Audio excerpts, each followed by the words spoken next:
I've seen many people calculate their rental income in many different ways. Well, I'm Aaron Impens, and today we're going to go over how I do it. Riding on, it's got a good roof. The interior here is not.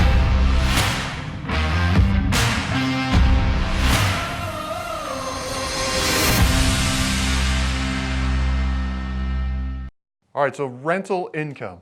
What is it and how is it calculated?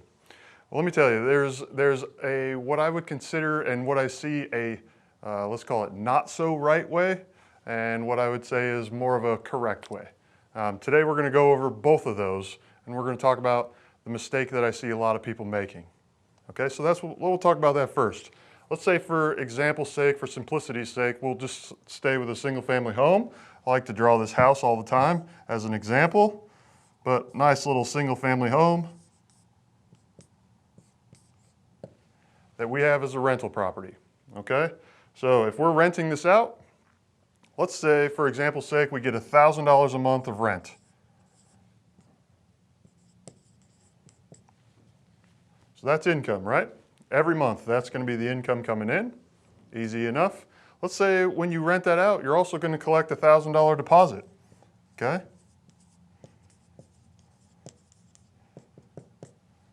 So let's talk about that. Can we claim this as income? Yes? No? Unfortunately, the answer is no. This has to be held in a separate account. You can't even keep it in the same account as your income account. It needs to be held in a deposit account, non-interest bearing trust account. And this is how this works, okay? When a tenant moves in, they're gonna pay for this, and this is gonna help cover some of the unforeseens or some of the damage that they may cause when they move out. Let's say you get a perfect tenant. They're a neat freak. They kept the property clean. They kept everything in good condition. You didn't have to do anything to it. Well, guess what? They're going to get this $1,000 back. So it's definitely not income to you. They gave it to you, you held on to it, and then you gave it right back after they moved out. So let's say that they weren't perfect tenants.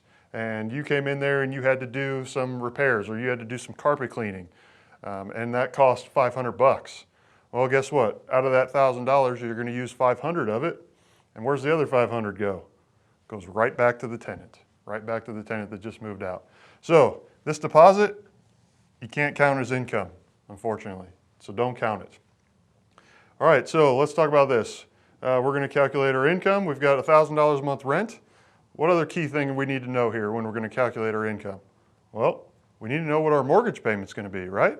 Okay, so let's say for example's sake, we got a $500 mortgage. So perfect. $1,000 a month rent, $500 a month mortgage. Simple math says you're making 500 bucks a month or $6,000 a year.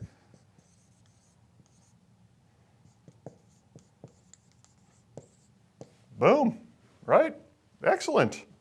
Well, unfortunately, this is the first mistake or the big mistake I see a lot of people make. Okay, they are calculating their rental income based off of the rent minus the mortgage, and they think that's their rental income. Unfortunately, it's not. I'd love for it to be, but it's not. So what else do we need to account for in here then? If this isn't the true income, what else do we need to account for? Well, let's talk about this. You're probably going to have some expenses, right? So let's talk about these expenses. Let's say you rented this property out, or you bought it and you're trying to rent it out. In the first month, you weren't able to get it rented, or the first couple weeks. So it's going to be vacant. It wasn't occupied the entire time. So you're going to have some vacancy expense.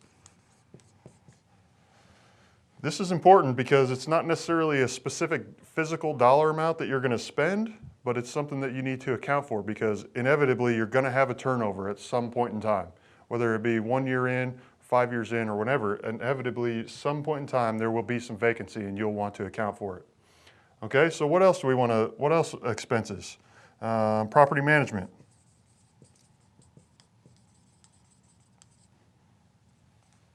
Shorten that up as well. Property management. Do you have to pay that? No, you don't have to hire a property manager. A typical property management company is going to charge you anywhere from 8 to 10%, maybe some other fees as well, leasing fees, things like that. You want to ask them when you're interviewing that. But I can promise you, as soon as you either own more than one of these, or you decide that you no longer want to take that call at 10 o'clock at night because the tenant did something stupid, you're going to hire a property management company. So let's account for it. Let's account for it in the expenses. Let's see, what else we have? How about maintenance and repairs? Maintenance and repairs? Absolutely. That's definitely going to come up. Definitely going to come up. No matter how neat and nice the tenant is, their toilet's going to clog at one point in time. Their refrigerator might break down, or their furnace pilot light might go out. There's going to be some maintenance and repairs that go along with it. And the last and probably most important one that a lot of people don't account for, if this number doesn't include your taxes and insurance, which in this scenario it does not, that's definitely an expense, okay? Taxes, insurance. Don't forget these. Don't forget these. You have to carry this if you have a mortgage anyways, and unfortunately, everybody has to pay these. So what does this add up to? What are all these going to add up to come off of this? Well, about 40%. That's variable, you know, it can change, but for an example's sake, we'll say 40%. That's a very good rough number. Sometimes I see less, sometimes I see more. Very good rough number example. Okay, so let's go back over here to our example again. I'm gonna erase this, our expenses, 40%.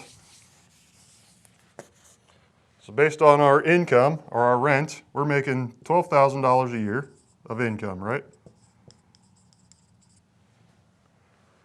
We've got a mortgage that's gonna cost us $6,000 a year. And then we've got 40% of this. Putting me on the spot now. You better just let me check my notes here real quick.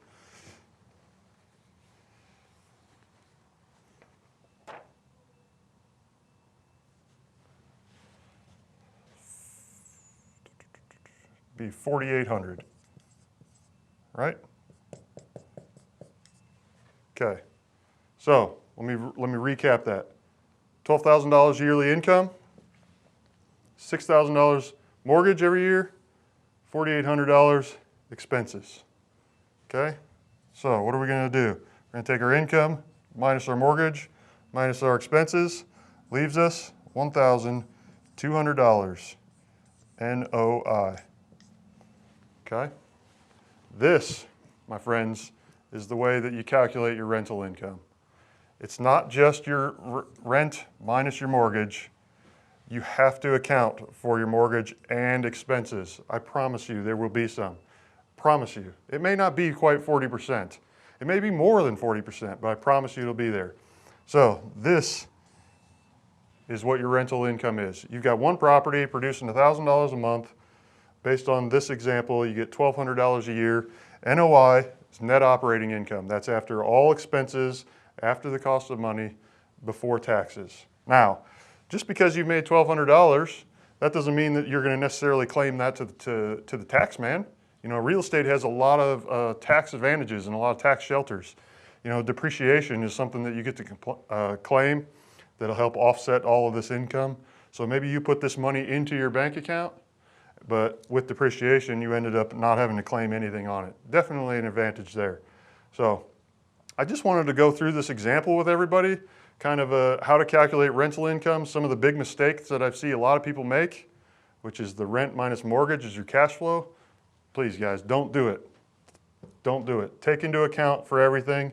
This is the proper way. If this number isn't enough for you, buy something that produces more income or buy more of these.